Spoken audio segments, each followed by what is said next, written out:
Good evening, my readers. I think we need a bedtime story to end our night. Oh, wait, all I have is a chapter book.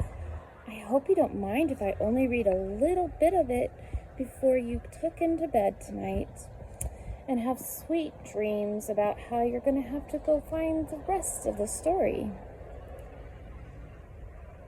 Jackson knew nothing of the change in servers, or he would have stopped them all.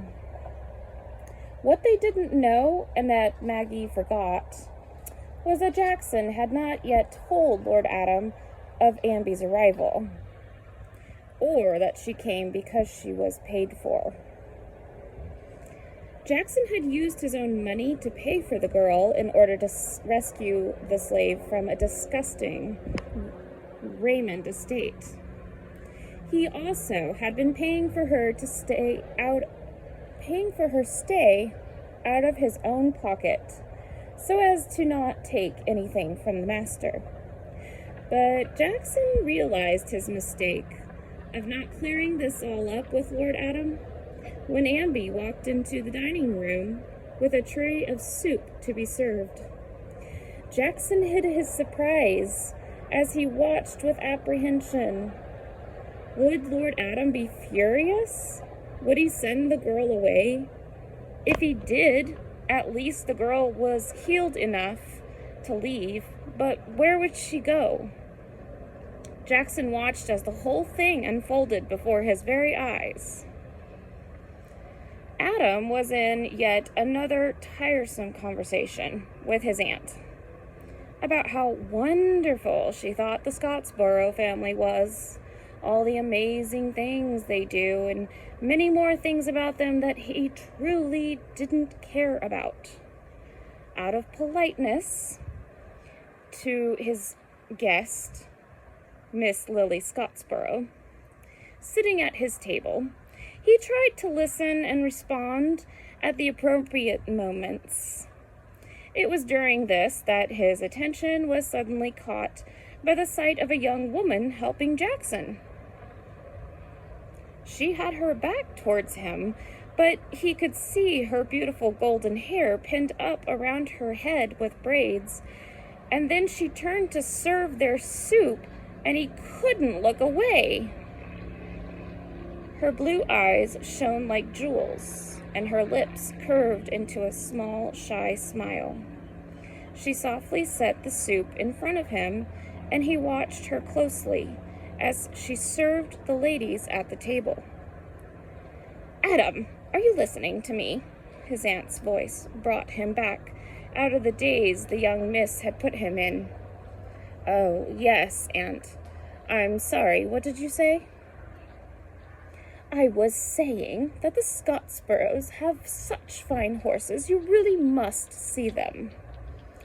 "Yes, of course, Aunt," he said with a little more enthusiasm that had nothing to do with the Scottsboroughs family's horses. His aunt smiled at his change of attitude, but she went on talking more to the other ladies than to him, and so his mind wandered back to the young woman. Where has she come from? I didn't know that she was working for me. He looked at Jackson, who showed no sign that anything was amiss. He would most assuredly be having a talk with Jackson later tonight. As the meal progressed, he kept watch on this interesting new miss. She seemed very nervous, and he wondered if she had ever served before. Then she delivered his aunt's plate the wrong way.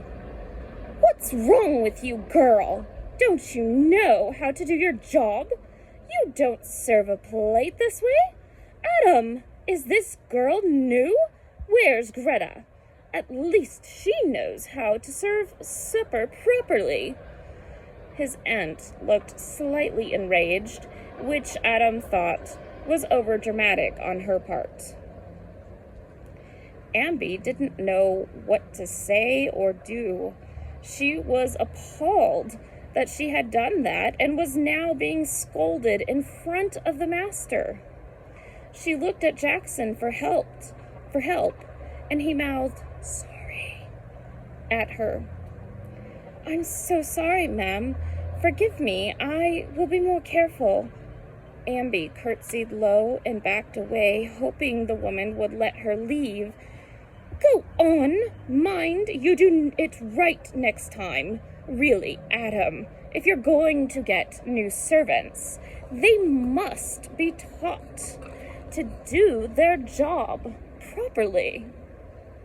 Then she turned to Miss Lily.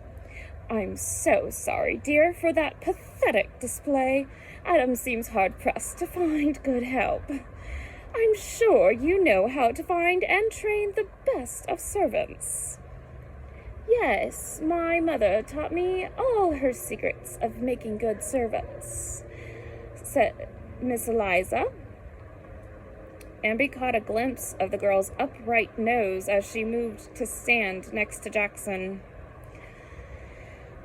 to wait for them as they finished their main course. To Ambee's dismay, the conversation now seemed centered around servants. What made good ones, how to train them, and keeping them in their place. Master Adam, though, did not join in the conversation, she noticed. In fact, he seemed distracted. A couple of times she caught him looking at her, and this made her nervous. She had to keep reminding herself to breathe and not run away and hide. He was unhappy with her. She just knew it. He would probably wait until later to punish her for her mistake. She must have started shaking from fear because Jackson reached over and touched her hand to quiet her. It helped a little. Knowing he was there and on her side, Miss Mansion would never have been on her side. Miss Mansion would have replaced her with another servant. Then she would have had her taken out and beaten for her mistake. Ambee did not fear Jackson for this. She knew he was too kind to do such a thing, but she did not know her new master. He was quiet and hard to read. She couldn't really look at him without fear, so she looked at her wringing hands or the floor. Somehow, she managed to make it through the rest of the meal without any more mistakes. Then was able to go back to the kitchen, where she nearly fell into a chair and started crying. And if you want to know more about the story of Ambee and the inspiration of her life, you may find her book and her story on Amazon.com on my author page, Anne S. Mooney, and I hope you enjoy it. Thank you.